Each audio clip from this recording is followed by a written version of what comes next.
सरकारी कार्यालयाच्या आवारातून चोरी होय।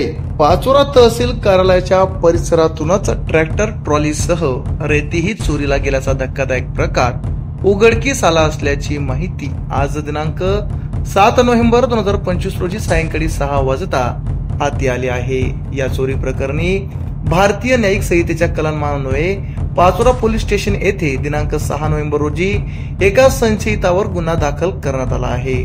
दिनांक 27 ऑक्टोबर रोजीच्या रात्री 11:30 ते दिनांक 28 ऑक्टोबर रोजीच्या सकाळी 8 वाजेच्या दरम्यान ही चोरीची घटना घडली असल्याची फिर्याद तहसीलचा गोपीचंद महाजन या पहारेकऱ्याने पाचोरा पोलिसात दिली आहे। त्यांच्या फिर्यादीवरून संशयित कुरंगी येथील आरोपीवर दिनांक 6 नोव्हेंबर रोजी पाचोरा पोलीस स्टेशन येथे गुन्हा देखील दाखल करण्यात आला आहे। पाचोरा तहसील कार्यालयाच्या आवारातून ही चोरी झाल्याने प्रशासनावर प्रश्नचिन्ह निर्माण होत आहे। या घटनेचा पुढील तपास पाचोरा पोलीस स्टेशनचे पोलीस निरीक्षक राहुल कुमार पवार यांच्या मार्गदर्शनाखाली पोलीस नाईक महेंद्र पाटील हे करीत आहेत।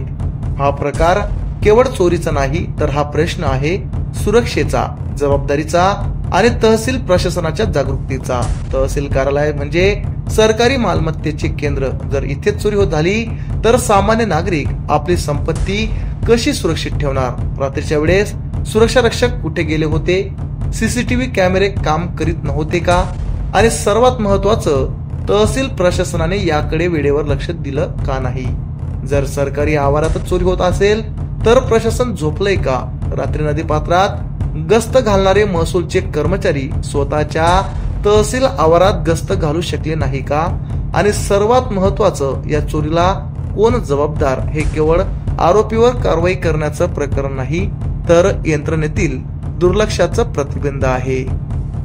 आमच्या चॅनलला लाईक करा, सबस्क्राईब करा, बेल आयकॉनवर क्लिक करा आणि हो शेअर करायला विसरू नका।